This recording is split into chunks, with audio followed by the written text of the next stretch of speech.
우리 한번 따라할까요? 말씀 연애 받읍시다. 네.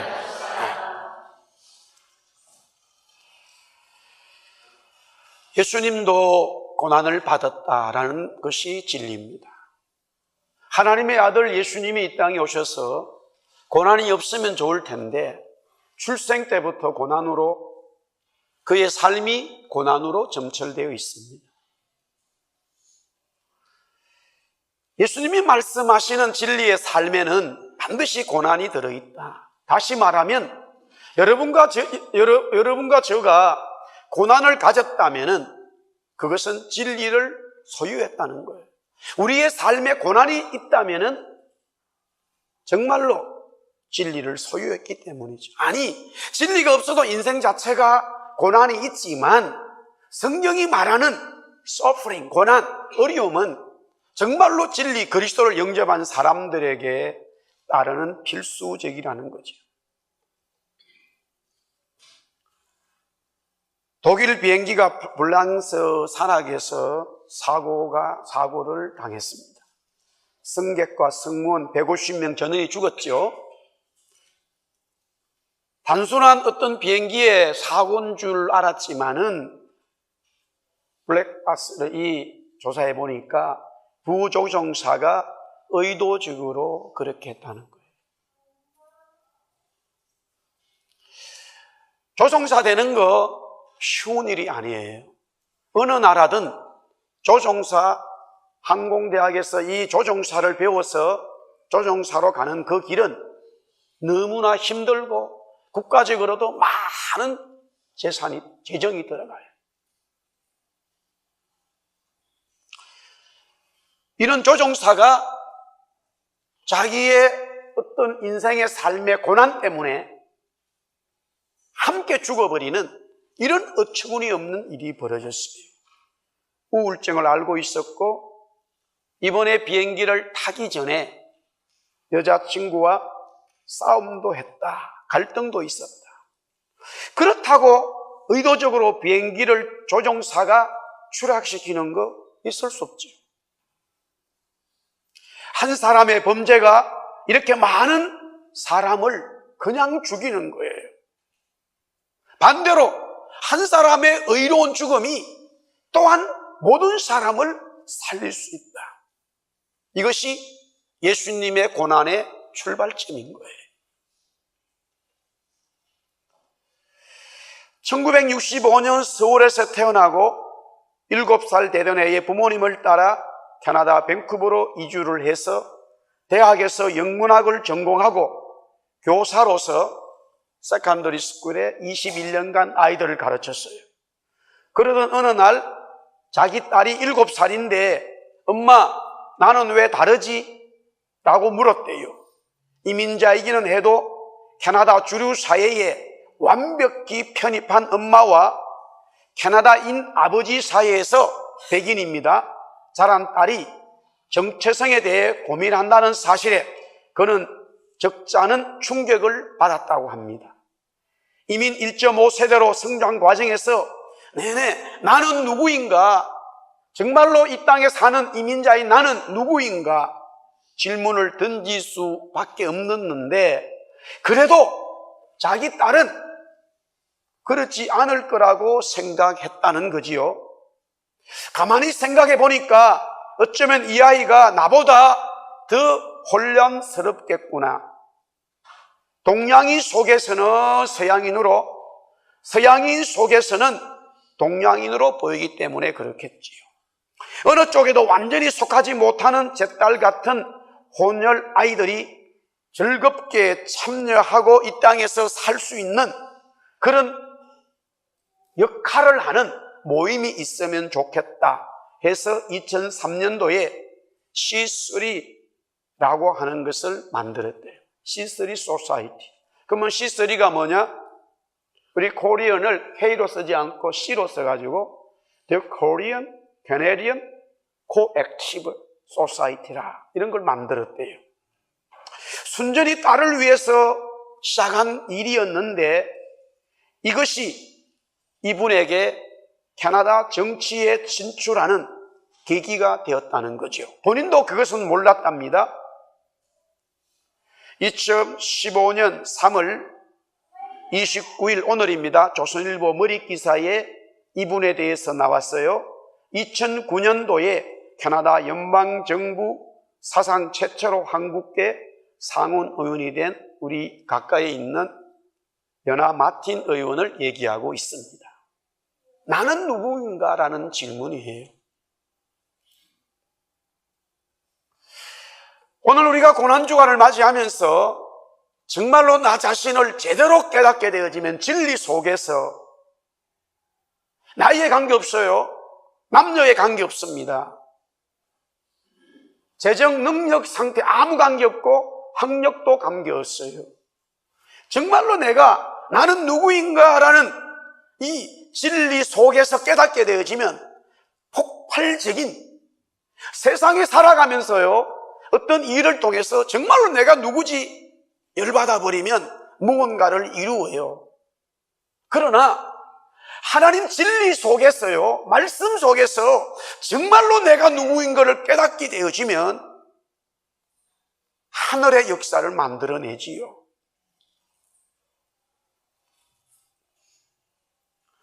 마태복음 16장 21절 시작에 이때로부터라고 말씀합니다. From that time on이라는 말이죠. 이때란 말은 무엇인가의 시점이 있다는 것인데 그 무엇이냐는 거예요. 예수님은 누구인가라는 이 질문에 대한 답이 있은 이유라는 것입니다. 예수님은 제자들에게 가이사라 빌립보에서 사람들이 자기에 대해서 정확하게 어떻게 알고 있는가를 물었어요. 예수님이 누구인가라는 거예요. 예수님 자신은 알고 있어요. 그러나 사람들이 자신을 어떻게 평가하고 인식하고 있느냐는 거예요. 사람들은 말합니다. 세례 요한, 엘리야, 예레미야 아니면 선지자들 중에 한 사람. 물론 전혀 틀린 것은 아니에요. 예수님이 그런 지도자들처럼 선지자들처럼 활동하시고 말씀을 전했습니다. 그러나 예수님의 마음이 흡족하지 않죠. 그래서 예수님은 자기와 함께 먹고 잠을 잤던 제자들에게 묻습니다. 너희는 나를 누구라고 알고 있느냐? 이 말은요, 제자들이 예수님을 제대로 안다면은 이미 그들 속에 자신들의 아이덴티티도 정체성도 정확하게 알고 있다는 거예요. 우리가 진리를 발견한다는 것은요, 예수님을 제대로 아는 거예요. 예수님을 제대로 알고 나면 내 속에서 내가 누구인지를 알게 되기 때문에 그때부터 새로운 비전과 소망과 삶의 목표가 나타나게 되어져 있어요. 왜? 성령이 그 속에서 그 사람을 사로잡고 있기 때문에 다른 삶이 나오게 돼 있어요. 이것은 누구나 예수를 정말로 진리로 받아들인 모든 사람들의 동일한 고백이에요. 그 사람이 부자 아들이었던 관계없어요. 너무나 가난했던 사람도 관계없어요. 도시에 살 수도 있고 농촌에 살 수도 있어요. 한국에 살 수도 있었고 캐나다, 미국에 사는 사람도 있을 수 있어요. 아무런 관계가 없어요. 정말로 그리스도를 진리로 받아들이면은 그 속에서 그 받아들인 사람은 새로운 변화가 일어나게 돼 있어요. 그렇기 때문에 예수님은 제자들에게 자신에 대해서 물을 수밖에 없어요. 세상 사람들이 자기를 따라다니고 예수님을 통하여 병을 치료받고 마귀가 떠나가고 예수님의 말씀을 통하여 천국의 비밀을 깨닫게 되어졌다 하더라도 다는 아니겠지만 대부분의 백성들은 예수님에 대해서 정확한 답을 몰랐다는 거예요. 물론 그들 중에 진짜 예수님은 이런 분이시구나, 정말로 예수님이 원하시는 답을 가진 분도 있겠지만 전체적인 백성들의 모습을 얘기하는 거예요.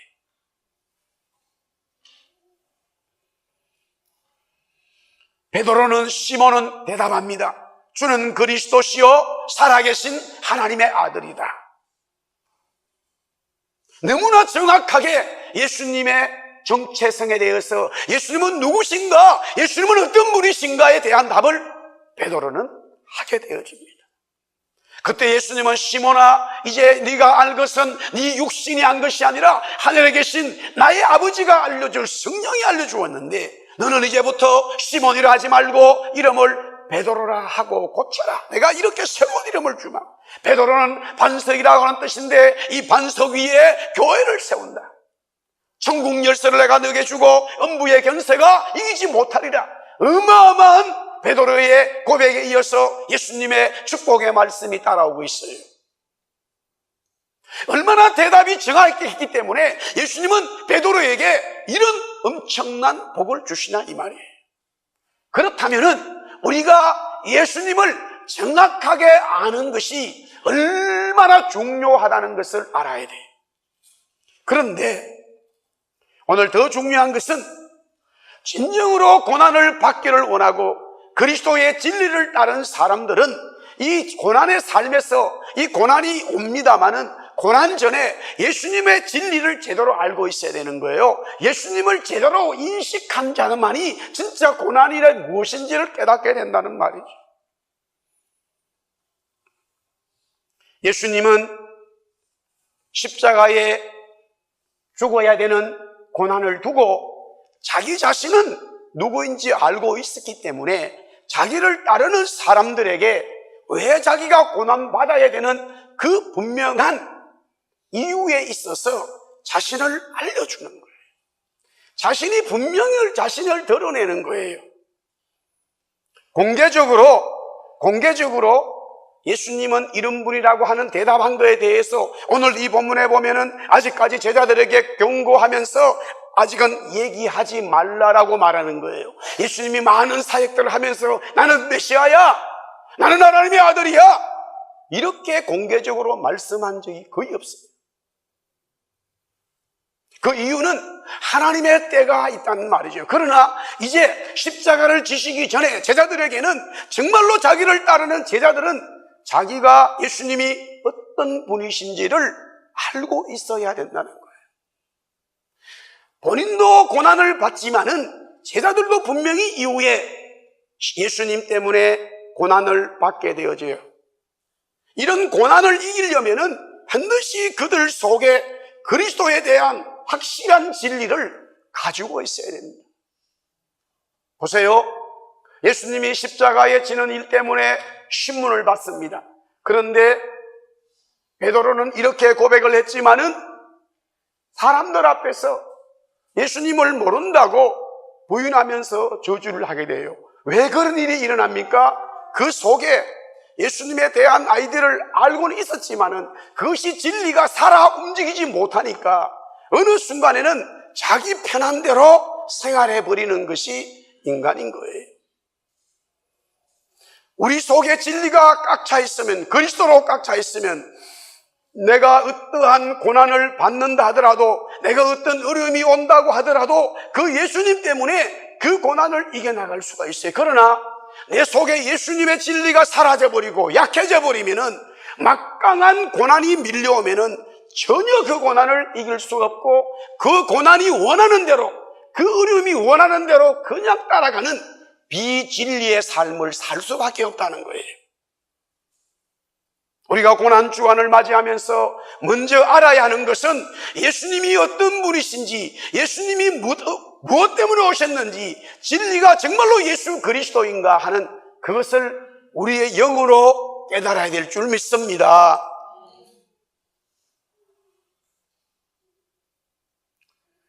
그렇다면은 예수님도 고난을 받았다는데 예수님이 받은 고난은 어떤 것인가? 오늘 21절에 우리가 말씀을 읽었습니다마는 예루살렘에 예수 그리스도께서 자기가 예루살렘에 올라가라는 말로 되어져 있어요. 이것은 예수님이 고난을 스스로 원하시고 그 고난을 피하지 않는다는 거예요. 당당히 고난을 받으려고 예루살렘으로 올라간다는 말씀이에요. 예수님은 고난을 피하지 않고 원하시고 있다는 말씀이죠. 고난을 피하고 싶지 고난을 원하는 것은 그런 사람이 있겠습니까? 그런데 예수님은 그 고난을 위하여 기꺼이 원하시고 있다고 말씀하고 있어요. 물론 예수님도 고난을 피할 수 있다면 피하시기를 원하셨습니다. 그렇기 때문에 겟세마네 동산에서 기도하시면서 이 잔을 피하여 주십시오라고 하지 않았습니까? 땀이 피로 변할 정도의 고통의 기도였어요.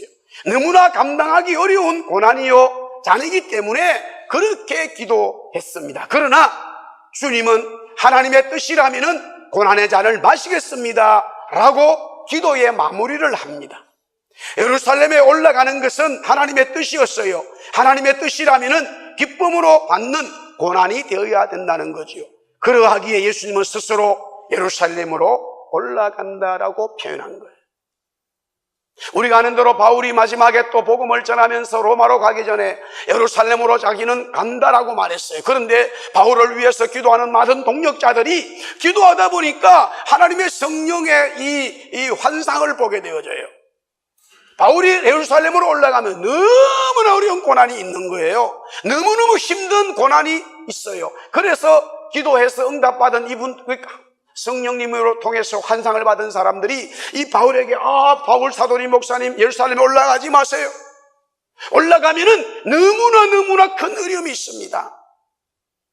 그런데 바울이 그렇게 말해요. 나도 안다. 그렇기 때문에 나도 성령님의 환상을 보았다. 응답을 받았다. 그렇기 때문에 나는 예루살렘으로 올라간다라고 말해요. 똑같은 환상을 두고 그것이 너무 어렵기 때문에 피하십시오라고 그렇게 바울을 아끼는 사람들은 해석을 해준 거예요. 그러나 바울 자신은 이런 고난이 있어도 성령께서 말씀하신 것이기 때문에 자기는 당당히 예루살렘으로 올라간다. 정말로 예루살렘으로 올라가니까 바울은 너무나 많은 고난이 자기 앞에 기다리고 있어요. 하는 매를 맞게 되고 신문을 당하면서 정말로 상상할 수 없는 인간의 어려움을 겪지만은 그 고난을 하나님의 뜻으로 받아들였기 때문에 당당히 그 고난 속에서 승리해가는 바울의 모습을 발견하게 되어집니다. 우리 속에 그리스도의 진리가 있고 성령께서 나와 함께 하신다면 우리를 통해서 나타나는 삶의 고난이 있어도 그것을 오히려 피하지 않고 정말로 당당하게 받아들일 수 있고 그 고난 앞에 설 수 있는 자원하는 심령, 고난에 대해서 자원하는 심령이 되어버린다는 거예요. 지금 우리 한국교회, 우리 이민교회 하는 우리 교회, 모든 하나님의 교회의 문제점이 뭡니까? 고난을 다 피하고자 하는 마음이 머리에서부터 발끝까지 되어져 있어요. 삶에 있어서도 예수 믿으면 물질적으로나 무슨 자녀들이 성공하는 것이나 이런 우리 남편의 기업이나 다 잘 돼야 돼요. 고난이 오면 안 돼. 기도 제목이 다 그렇게 돼 있어. 물론 그것이 잘못되었다라고 무조건 부정적으로 볼 수는 없지만 우리의 삶에 그것을 픽스해버리는 것은 성경적인 진리가 아니에요.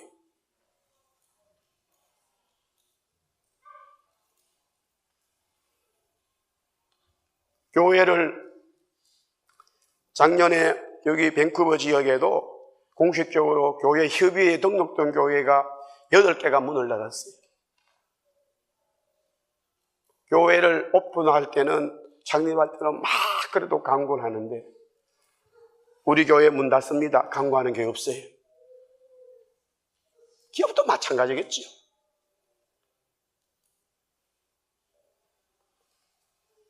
우리의 삶에 어려움들이 있어요. 생각지 못한 고난이 올 수 있어요. 그러나 진리를 받아들이고 진리를 위해 그리스도 때문에 살아가는 사람들은 그런 고난을 어떤 면에서는 자원하고 있다고 하는 사실. 그것은 당당히 받아들인다는 거예요. 그 자원하는 마음이라고 하는 것은 고난을 당당하게 받아들인다는 사실이에요. 그러면 하나님께서 우리를 보셨을 때에 정말로 거룩한 하나님의 사람이 어떻게 되는가를 점검한다면 어떤 의미에서는 고난을 죽어야 된다는 거예요. 고난을 만들어야 되는 거예요. 예루살렘 교회에 성령을 받아가지고 얼마나 많은 사람들이 예루살렘 교회에 모이는지 몰라요. 예수님 말씀하기를 성령 받으면 땅끝까지 복음 전하는 것이 정인의 삶인데, 그들은 예루살렘 교회에서 그냥 자기들 자체적으로, 재정적으로, 또 사람적으로 많이 거기만 부흥되어지는 일을 만들어버렸어요. 흩어지지 않았어요. 복음을 받았다면, 은혜를 받았다면 땅끝까지 자꾸만 복음을 전하러 이 유대로, 사마리아로, 이방 나라로 가야 되는데, 그들은 한 군데서 그냥 우리끼리 예배합시다 하고 점점점 거기에 재정이 많아졌어요. 하나님의 성령은 의도적으로 고난을 불어넣었습니다. 오히려 교회에 고난을 집어넣어 버렸어요.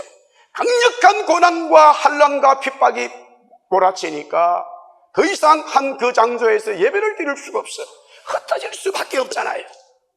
그래서 사마리아로, 유다로, 시리아로, 막 이 그리스로, 이 로마로 사람들이, 그리스도인들이 흩어지기 시작한 거예요. 흩어지니까 거기에서 다시 하나님의 성령께서는 그 흩어진 사람들을 통해서 다시 성령의 불을 붙였어요.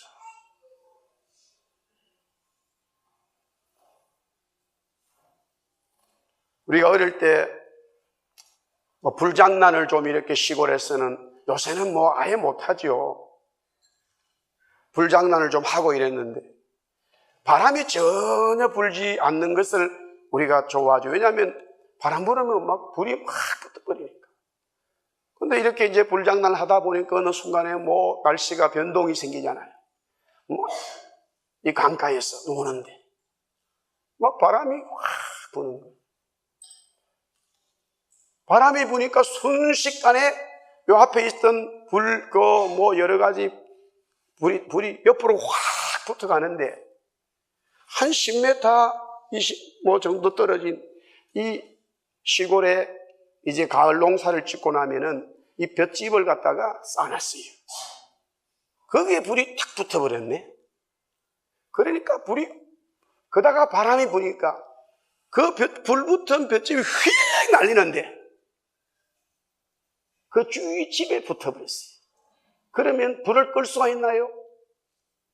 도망갈 수밖에 없지요. 도망을 갔어요. 산에서 숨어가지고 어떻게 됐나, 가슴이 막 뛰고 경찰에 잡히고 집이 다 타면 어떡하나. 소방서에서, 시골 경찰서에 왱 안 나다니까 막 앰뷸런스 같은 막 소리가 들리지만, 하여튼 큰 사랑이 난 게 있어요. 결국에는 잡혔어요. 그런 일이 있었어요, 시골에서. 하여튼 성령의 불을 붙여야 되는데, 바람이 부니까 그냥 막 불이, 어린 마음에 겁이 나더라고요. 그래도 조금은 담대한 마음이 생긴 게, 혼자 그런 게 아니라 몇 명이 같이 그런 게 좀 낫더라고요.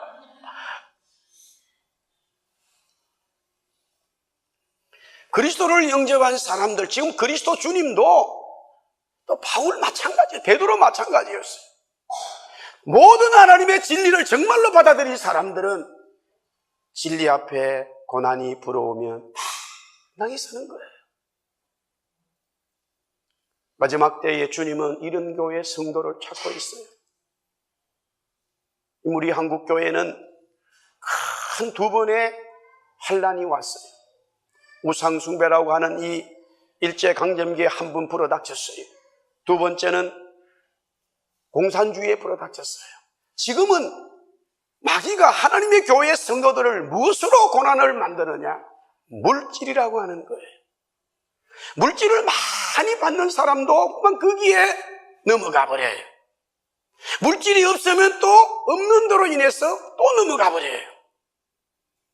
모든 게 지금 경제 성장이라고 하는 이런 미명 아래 물질이 있는 자는 있기 때문에 하나님의 진리를 떠나가고, 물질이 없는 자는 없기 때문에 하나님을 또 외면하는 거예요.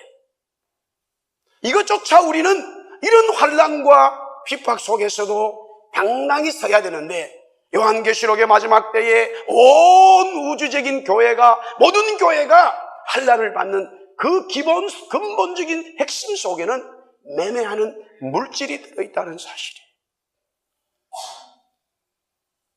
우리는 당당히 이 세상에 물질이 없어도, 나에게 삶에 빵이 없고 쌀이 없어도 하나님의 입에서 나오는 말씀으로 산다라는 믿음이 환난 속에서 진리로 표출해 나와야 되는 거예요.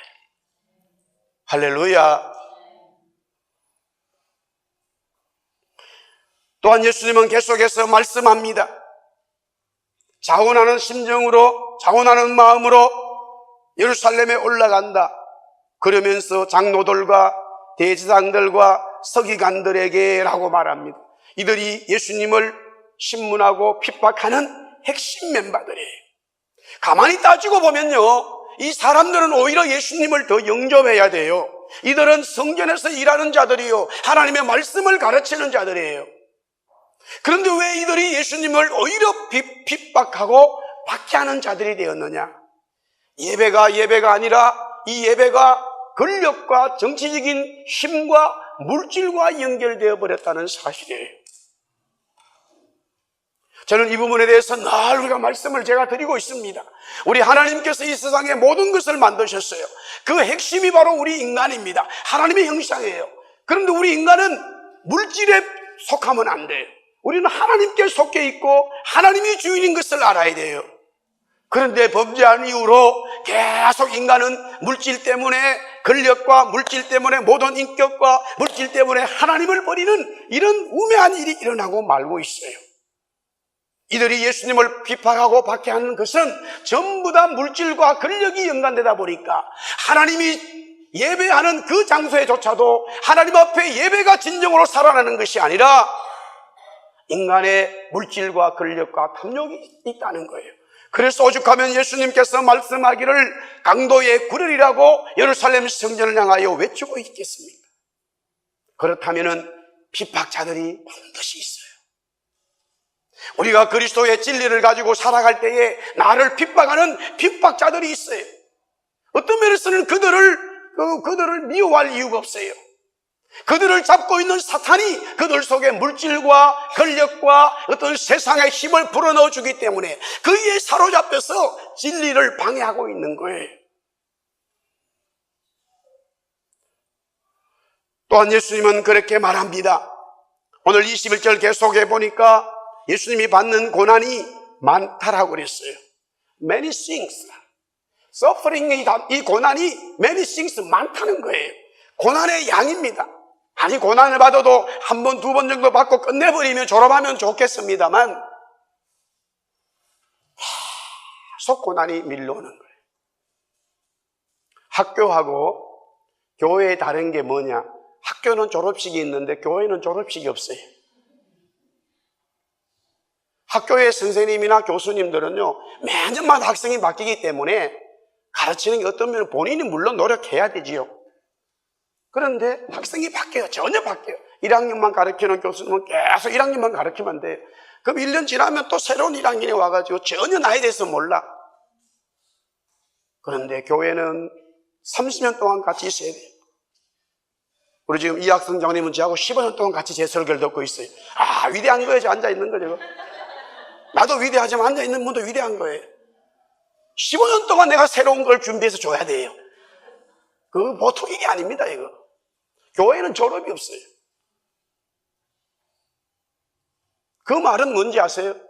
계속 예수를 믿는 것은 고난이 끊임없이 온다는 것과 똑같은 거예요.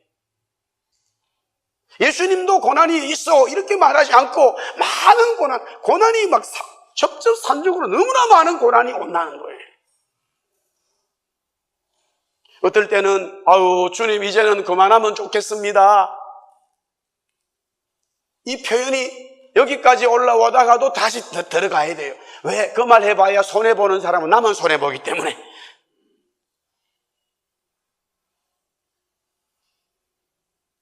순교의 피도 계시록에 뭐라고 하냐면 계속 차야 된다는 거예요.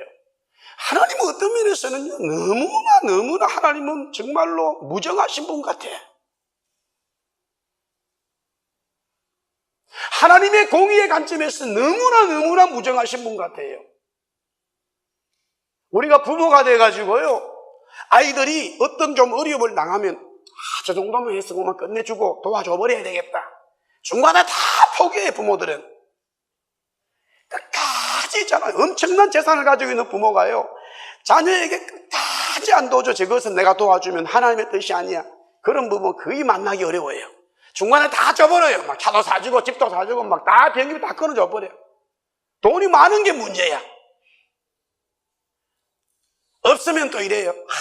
내가 돈만 있었으면 너 도와줄 텐데 맨날 이렇게 말한다고요. 그거는 있으나 없으나 똑같은 마음이 하나님 마음 아니야. 그거.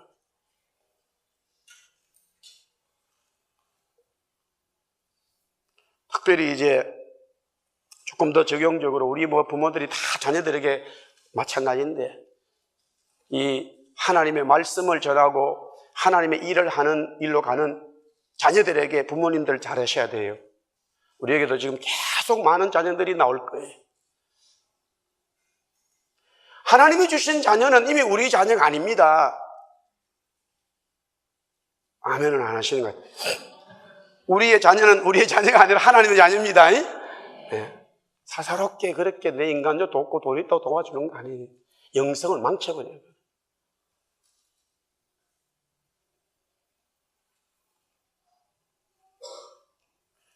하나님께서 하나님의 사람들, 주님, 하나님의 아들조차도 고난 한두 번으로 졸업시키지 않았어요. 어떤 면에서 이분은 태어날 때부터 고난이에요. 이분 때문에 많은 아이들이 죽어요. 마지막 죽음에 이를 때까지 너무나 많은 고난을 받게 되어집니다.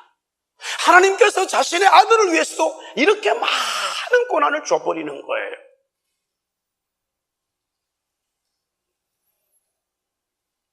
중도에 포기하기 쉽지요. 그러나 정말로 예수님은 하나님의 뜻을 받았기 때문에 중도에 포기하지 않죠. 그 고난 속에서 기쁨과 즐거운 감사가 나오는 거죠. 우리가 아는 대로 바울 또한 감옥에 갇혔지만 많이 매를 맞았습니다. 정말로 많은 매를 맞았어요. 그러나 그 깊은 감옥 속에서도 하나님을 찬미하고 하나님 앞에 기도할 수 있는 그 고난 속에서의 즐거움과 감사가 어디에서 온다 이 말입니까? 그 속에 진리가 구원의 진리가 생명이 살아있어요. 할렐루야. 우리가 이 땅에서 후발주자로 살면서요, 이민자로 나그네로 살면서 우리 이런 고난 속에서 정말로 그리스도의 기쁨과 즐거움을 발견하기를 주의 이름으로 축복합니다. 그러면 힘이 생겨요. 다 이런 고난을 많이 받는데 고난으로 끝나버리면 그래도 좋아요. 뭐 100개, 1000개 고난을 받아도 죽지 않는다면은 괜찮겠지요. 그런데 오늘 여기 보니까 예수님은 그 고난을 많이 받다가 마지막에는 죽음의 고난을 받게 된다고 말씀하셨습니다. 죽지 않는다면 그래도 희망을 가지고 있겠죠. 죽으면 끝이에요. 아무것도. 죽으면 끝나는 거예요. 그래서 고난을 주는 자들은요, 절대 고난을 주는 박해자들은요, 박해받는 사람들에게 그 고난을, 죽음을 아주 쉽게 주질 않아요. 저놈이 나쁜 놈이야, 데려와. 막 이렇게 죽이지 않아요. 그러면 차라리 고난받는 사람도 마음이 편하다니까요. 머리털 뽑고, 콧돌 뽑고, 손가락 뽑고, 고춧가루 집어넣고, 옷 벗기고, 뭐 더운데 집어넣었다가, 차운데 집어넣었다가, 사람을 거꾸로 세웠다가, 그 다음에 뭐 창을 찔러도 뭐 조금만 찔러가지고 하여튼 별짓을 다 해. 사람이 바로 죽질 않아요. 바로 죽지 않아요. 이렇게 되어지면 보통 그 박해를 받는 사람들이 전부 다 변질되어져서, 그래, 내가 가진 진리는 아니야. 예수님은 하나님의 아들 아니야. 예수님은 살아있는 분 아니야. 내가 잘못 알았어. 당신을 원하는 대로 할게. 이렇게 변질되어 버린다는 거예요. 그것을 얻어내려고 죽음을 바로 주질 않아요. 예수 믿는 것 때문에 죽음을 자초하는 지금 이 이슬람권에서도요, 그냥 총으로 그래도 총으로 쏴버려 죽으면 아주 어떤 면에서 그거 너무 힘들지만, 정말로 이 사람을 묶어놓고요, 눈을 다 가리고 이제 묶어놨을 때 그 순간의 적막감이라고 하는 것은, 인생의 고독이라는 것은 그 당해보지 않은 사람은 모를 거예요. 근데 지난번에도 우리가 여기서 뭐 인터넷에서 봤습니다. 아예 그렇게 막 자기들이 알리는데 사람을 올려놓고 밑에 나무를 놓고 불을 붙여서 태워서 죽인단 말이에요. 바로 죽질 않아요. 폴리갑도 스무나 교회에서 그렇게 죽음을 당했죠. 예수님 마찬가지였어요. 예수님이 많은 고난을 받는데 결국 그 고난의 클라이막스는 죽음인데 그 죽음에 이르기까지 너무나 많은 고통들이 예수님의 고난 속에서 기다리고 있는 거예요. 그럼에도 불구하고 예수님은 그 죽음을 고난의 최고의 절정에 있어도 받아들였다는 사실이죠. 그런데 오늘 21절 마지막에 예수님 말씀하십니다. 제3일에 살아나야 할 것을 제자들에게 비로소 나타내시니 말씀하시니 많은 고통의 고난이 있고 그리고 죽음의 고난을 받는 예수님은 그 죽음이 끝이 아니라 살아나신다는 거예요. 부활을 말씀하셨어요. 참으로 죽음을 이기시고 부활할 수 있다는 말인가? 그 어떤 사람도 부활하지 못했어요. 그 어떤 능력의 사람도 죽음으로 끝이 나버렸지 다시 깨어나는 일은 있었어요. 그러나 성경에서 말하는 부활은 없었어요. 새로운 생명의 역사를 이루어내는 죽음과 사망을 이겨낸 부활은 없었다는 말이지요. 그런데 예수님은 부활하신다고 말씀하고 있습니다. 사랑하는 성도 여러분, 정말로 이것을 믿습니까?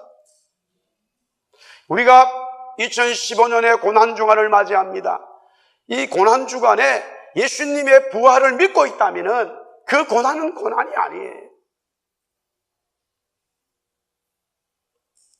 하나님께서 우리에게 주신 사명을 위해서 이 땅에서 살아가고 온 열방과 민족의 복음을 전해야 되는데 그 복음을 전하기 위해서 우리가 당하는 고통, 고난, 결국에는 어떤 죽음이 온다 할지라도 부활의 새로운 생명의 역사가 진리가 있다는 것을 정말로 믿는다면 우리의 고난과 고통과 죽음은 얼마든지 이길 수 있다라는 성령의 믿음이 우리 속에 있게 마련이지요.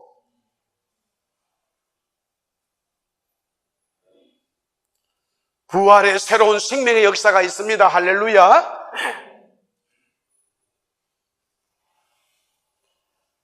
예수님에게 고난과 죽음이 있어도 두렵지 않는 것은 부활이 있기 때문이지요. 그런데 이런 새로운 생명의 역사, 부활을 막는 것이 있습니다. 물론 막을 수 없어요. 방해한다는 것 뿐입니다. 마태복음 16장 오늘 22절에서 23절의 말씀을 다시 한번 보겠습니다. 우리 한번 읽어볼까요? 우리 23절 말씀, 우리 22절 읽어서 23절 다 같이 시작. 예수께서 돌이키시며 베드로에게 이르시되 사탄아 내 뒤로 물러가라. 너는 나를 넘어지게 하는 자로다.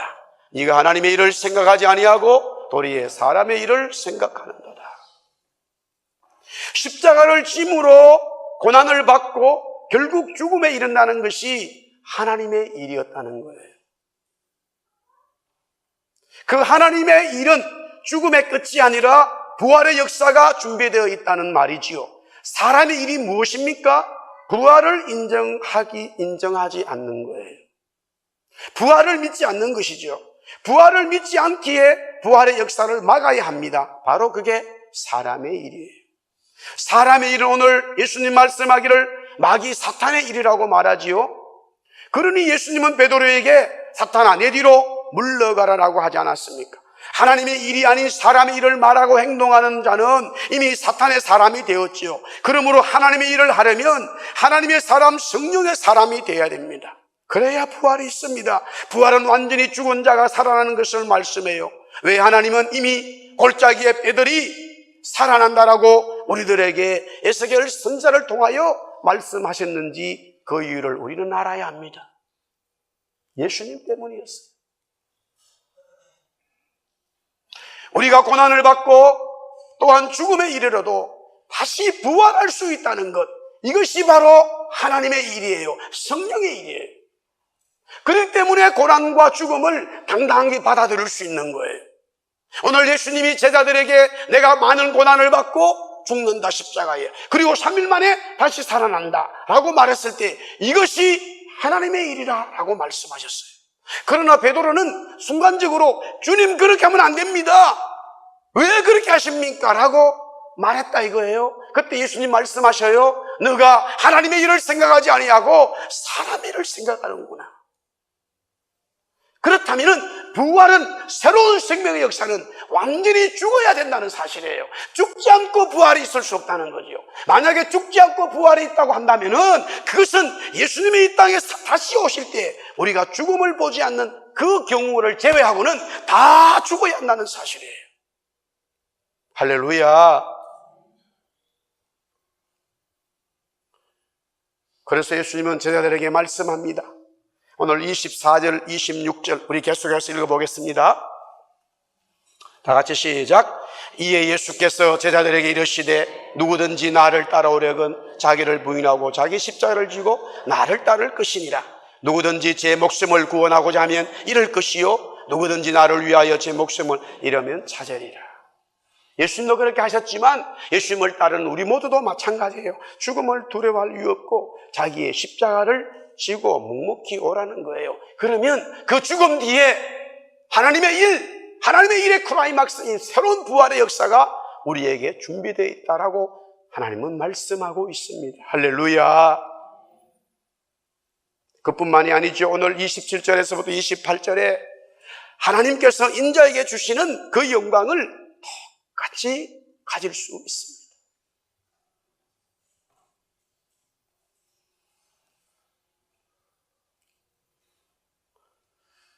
이제 말씀을 정리하겠습니다.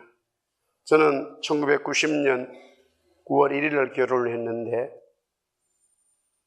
대학교 후배들이 결혼 축가를 부르는데 예수님의 고난의 찬송을 두곡 불렀어요. 그러니까 계속 고난 주간에만 생각이 나. 아마도 결혼식에 고난의 찬송을 축가로 부른 것은 전무후무할 거예요. 결혼식이 끝나고 후배들에게 물었어요.